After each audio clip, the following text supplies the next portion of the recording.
Good morning mga kapiter. Okay, ito mga kapiter, para mas maliwanag. Yung sabi ni Nowitzki, hindi daw maintindihan. Ngayon, papaliwanag ko itong maigi Nowitzki.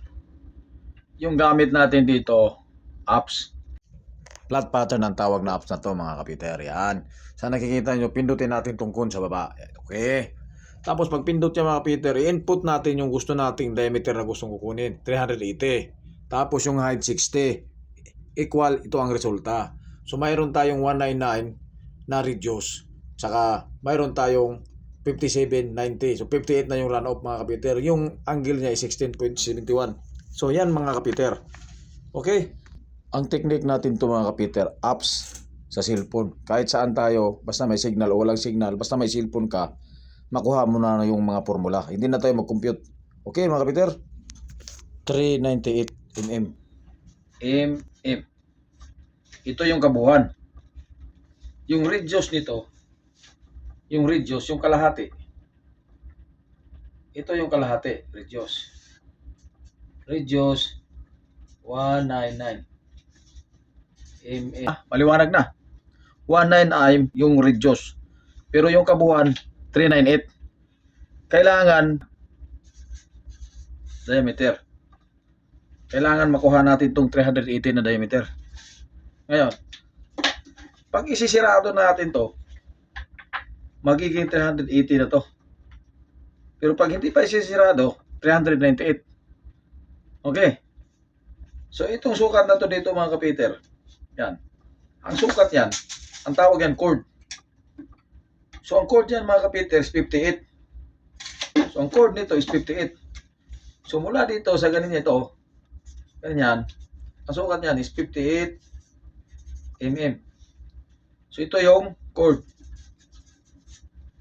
Okay? Pag ipagsama natin to,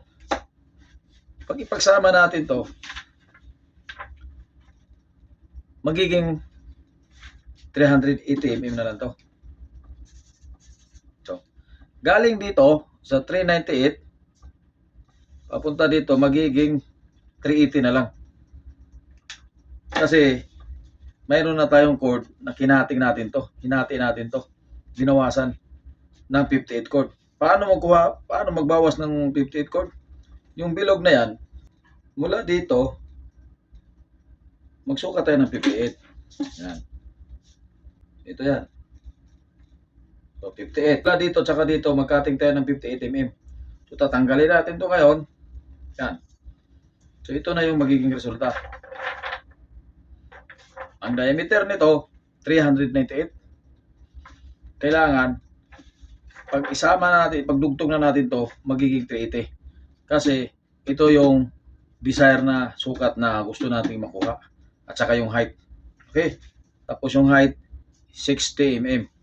So ngayon, kung tama ba na maging 380 itong sukat na to, okay, dugtong natin para maintindihan. Okay.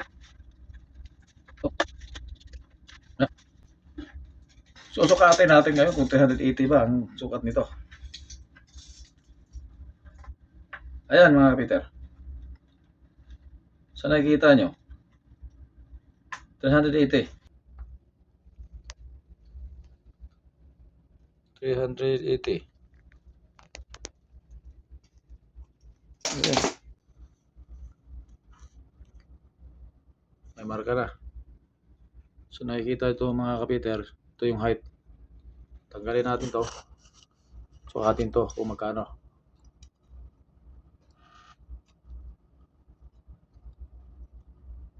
Yan mga kapiter. 60 mm. Okay. Ito yung pinaka-actual natin na gagawin dahil may request si Nowitzki na natin followers ito Nowitzki, para sa iyo to. Actual natin na paggawa yan. Guguhit tayo sa gitna mga kapiter. Ang tawag yan diameter. 398 ang kabuuhan ng diameter sa bilog na to. So mula dito tsaka dito ang sukat 398. Okay, sa gitna ang tinatawag na reduce. Okay?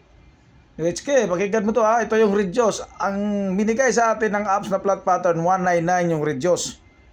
Ngayon, i-times mo yan siya to. So, ang kinalabasan yan, ang resulta is 398. So, yan ang diameter. Okay? Wala ang nilagay doon na 398. Ang nilagay lang doon, reduce 199. Okay? So, ganito. Ngayon, ang gagawin natin, itong chord na to, magkakating tayo dito ng 58 mm. Okay? Ito yung pinaka-chord mga kapiter. Kakatingin natin ito 58 yung cut-off natin. Guguhitan natin mula doon sa pinaka-reduce hanggang dito 58 mm. Kakatingin natin to. Okay mga kapiter? Yung ano natin dyan, yung mga spire fitter at saka yung mga fitter trainee para maintindihan nila sa pagtrabaho. So ang gagawin natin ngayon, kakatingin natin to ng oxyacetylene. Kahit grinder cutting this pwede dahil manipis lang naman to na plate. 3 mm ang thickness nito mga kapiter.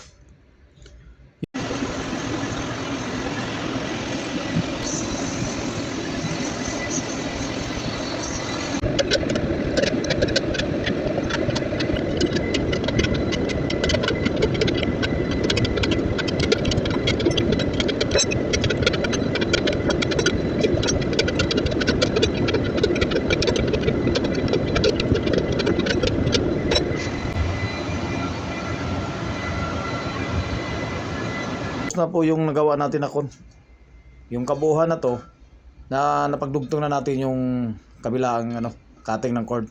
Ngayon susukatin natin kung tama ba, kung pasok ba sa 380 yung natin, nakuha ba yung accurate 380 po mga kapiter. Tapos yung sukat ito sa taas mula doon, may guhit sa taas, ang sukat niyan is 60 mm. Thank you.